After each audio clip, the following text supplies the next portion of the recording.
Step 11, let's learn how to evaluate your project progress. Now, the question on everybody's mind is, how do you know if you're doing a good job while you're in the project? Well, your mantra needs to always be plan versus actual. All right. So plan means what we said we do, and that could be the baselines, the scope, the schedule, the cost, and all those focus strategies, the risk responses, the communication plans, the engagement plans, all those things are our plans for what we'd say we do. And we also have the actuals. That's rubber meets road. What are the actual results that are being pumped out by our project? What have we built? How much have we spent on it? And then what results did our strategies actually deliver? Those are the questions. Now, where we are is in evaluating progress, and this entire process group, boom, monitoring and controlling, is all about looking at how we're doing.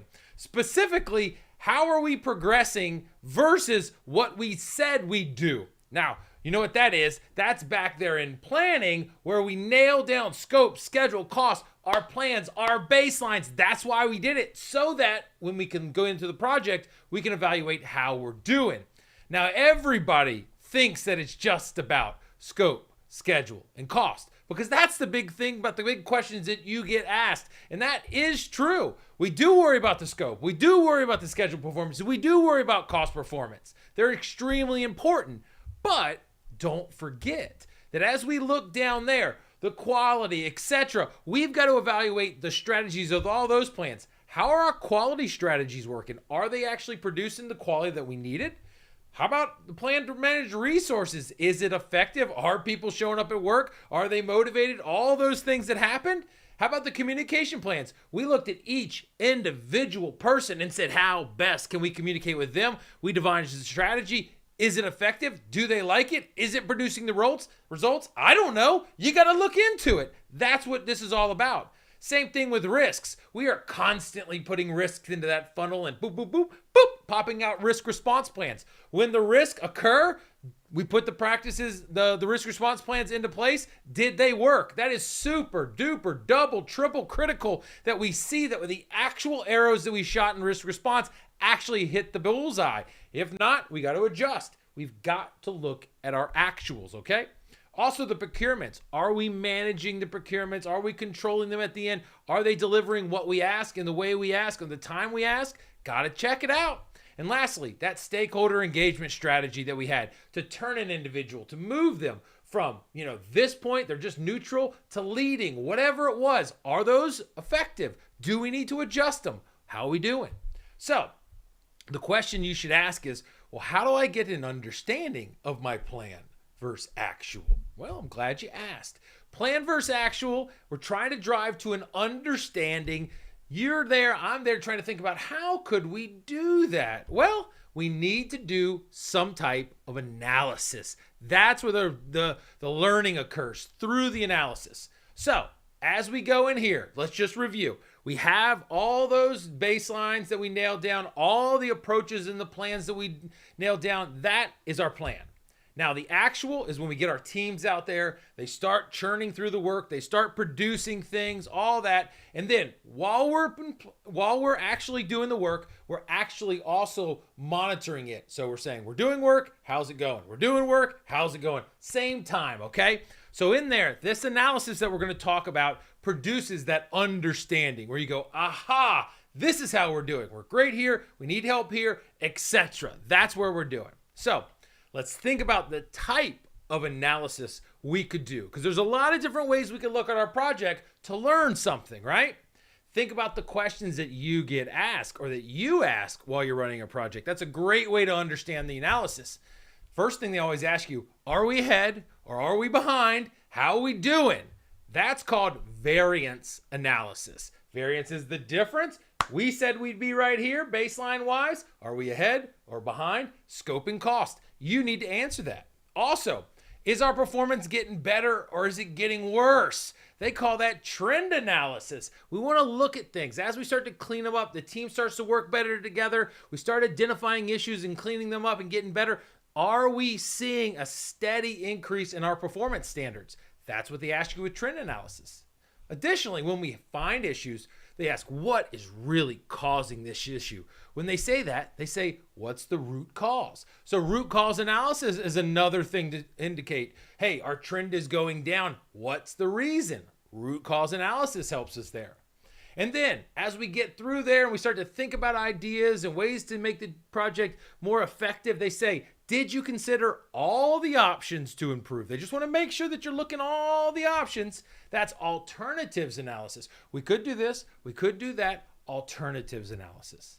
And then they might ask, hey, it seems like you got everything down, but are you prepared for everything that could hit the project? Your results are here. Are you prepared for the next little chunk? You'd say, absolutely. I'm doing what if analysis all the time. What if this happens? What if this happens? What if this happens? And I'm baking that back into the risks. So you're prepared in that thing.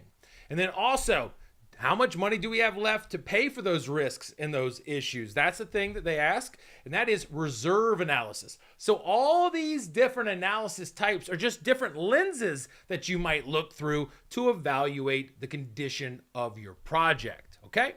Now, the main method mathematically to evaluate the project progress in a waterfall sense is called earned value management, or EVM. Now, for a lot of you out there, you're like, I have never heard of this. And some of you out there who are not good at math, you're really scared of this. Do not worry. I'm going to simplify it all. Let's get into it. Okay. So EVM, or earned value management, is a mathematical, simple, arithmetic kind of way to answer two common questions that you get all the time. All right. Now, the number one question that EVM helps with is your project ahead or behind the actual plan? The second question is, are you going to finish on time and under budget, or is it going to be bad? So those are questions that you're asked all the time, I'm asked all the time, and that EVM can help us answer. Let me explain. All right. So let's go to the first one. Is your project ahead or behind the plan? Now, the plan means the baseline, okay? So, ahead or behind, when you think of those things, think of the term variance. Are we ahead or are we behind? So, as we go in there, we could say schedule-wise, which is called schedule variance. It means we have produced more or less than the plan says we should have at this time. Now, that's how much work we've produced versus how much work we should have produced right now. Schedule variance, okay? And there's also cost variance, which looks at it from the nickels and dimes sense, right? Have we spent more or less than the plan says we should have to get this work done? So it's a work efficiency kind of metric in that sense. So we got a schedule variance, we got a cost variance, all right? Now, what is similar about both of those definitions? I'll give you a second.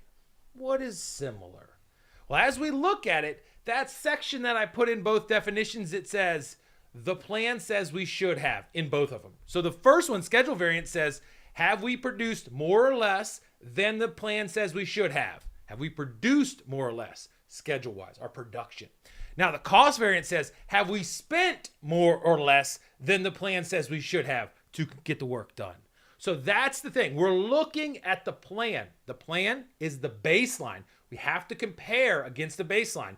Basically, we're comparing the reality, the actual, the earned value that we'll talk about versus what we expected. That's the crux and how we get the variance. Let me go deeper. So that plan is that baseline, okay? Boom, for the schedule and the cost. Now, this first one is schedule variance. And I know that as you're seeing this for the first time, it's just going zoom, zoom, zoom all around you. Slow it down. I'm going to have more additional videos that explain EVM in a fun way. All you got to do is just get warmed up to the concepts here. PMI has devalued the amount of SV and CV and all these equations that are on the exam. We just got to be able to understand them. And these things are very logical. So, schedule variance. Let's slow it down. Schedule variance, it says, have we produced more or less than the plan says we should have at this time?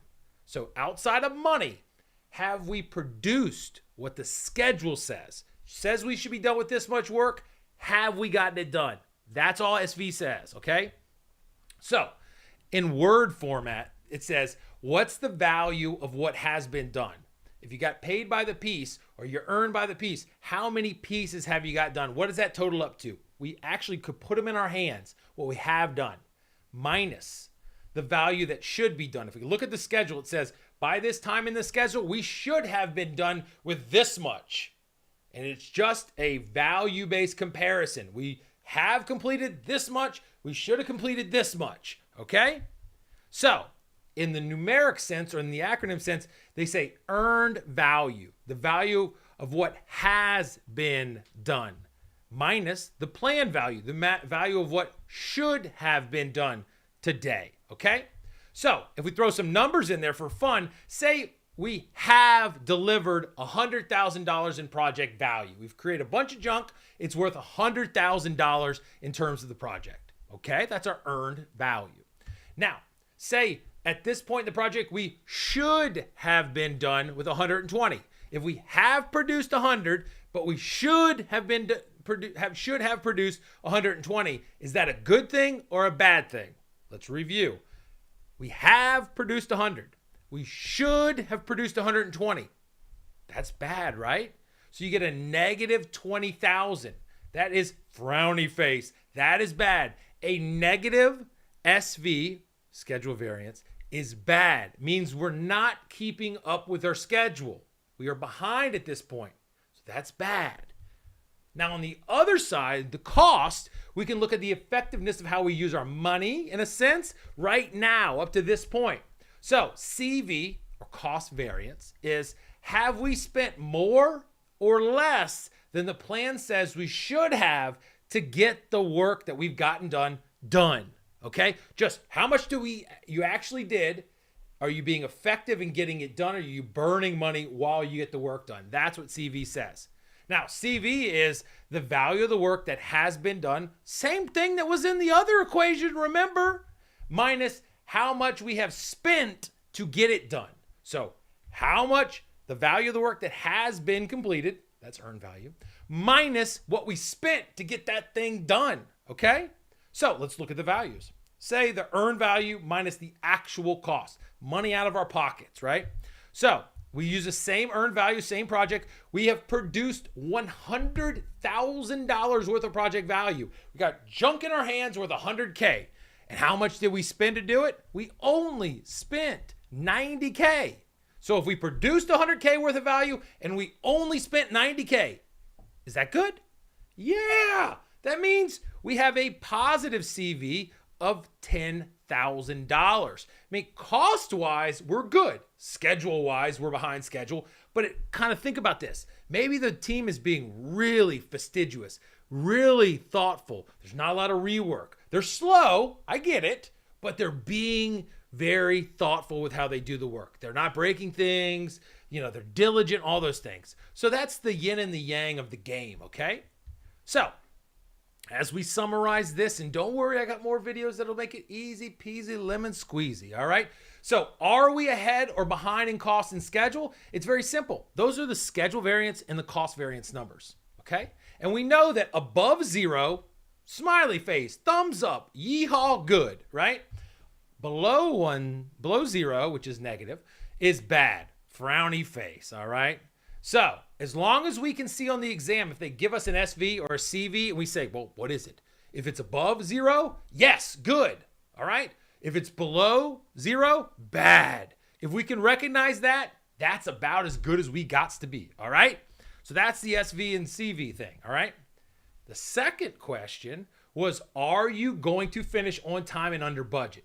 Now, this is a projection out thing. If things don't change based on how you've done up to this point, Mr. and Mrs. Project Manager, what do you think? Are you going to finish early? Are you going to finish late? Are you going to spend more? Are you going to spend less? That's what they're asking. Now, there are more equations in EVM land that help you figure out the details, the exact amount, the exact time, all that junk that you need to figure out. But right now, we're just going to go with the basic metric that helps you project out. That's called Schedule Performance Index, okay? That's how effective are we in completing work in the time we estimated. So every day we put in work, are we getting more or less every single day on average than we thought we would, okay? Now, Cost Performance Index is the cost side of the game, and it says how effective are we in using our money to get the work done. When we do work, We're either fastidious and great stewards of using the capital, or we're not. We're letting it slip through our hands, we're burning it, all that bad junk. So that's what we're doing. If we calculate these things, and it's pretty much the exact same equation as the last one. I'll show you, it's easy peasy cool, right? And so what we want to understand here, schedule performance. How effective are we in completing work every single day? Show up to work, get what we want done, right? The schedule performance says the value of the work that has been done, same thing as in the other equation. And the value of the work that should be done, same thing as the other equation, SV. So it's the same values. Only difference is it's a division, not a minus. A division, not a minus, right? So SPI is the earned value divided by the planned value. So all you got to do, my friends, is remember that when the schedule goes, it's earned value and planned value. That's it. And I'm going to teach you a story in another video. It's going to make it come home for you, okay? So if we put the values in there, 100,000 divided by 120, we get an SPI of below 1. Now, what does that mean? That means that every day we show up and do work, the team does, we're getting less than what we plan to do on average done every day. We get about 83%, 0.83, 83% of what we thought we'd get done when we nailed down the baseline schedule every day. So every day we show up, we're only getting about 83% of the work done that we thought we would. Bad, right? So a frowny face, okay? Now, on the opposite side, cost, same kind of arrangement. It's the same equation as the CV. So this is how effective we are in using our money when we do work on average. Okay, so the CPI is the same as the last equation, the value of the work that has been done and how much we have spent to get it done. And just like we did with SPI, it's a division, not a minus. How about that? All right, because it's a rate. It's telling you like a rate, like miles per hour. This is cost performance index. It's like a rate. All right, so we say our earned value divided by our actual cost. So that's what we're looking at. What we complete and what we spend to complete the stuff. That's the comparison. So if we put the same numbers in there, just with the division in between, 100 divided by 90, we get a CPI of 1.11. That's good. That is smiley face. That means we are getting more bang for the buck than we thought. That's a good thing. So we can start to project that if we continue at this pace, if we think about the SPI, it was bad. It was below 1. We're going to be late unless something changes, unless we can find a way to get faster. And if we keep at this rate, we're not going to spend all the budget, Mr. and Mrs. Project Sponsor. So that's good. You can expect us to arrive a little late, but we're trying hard.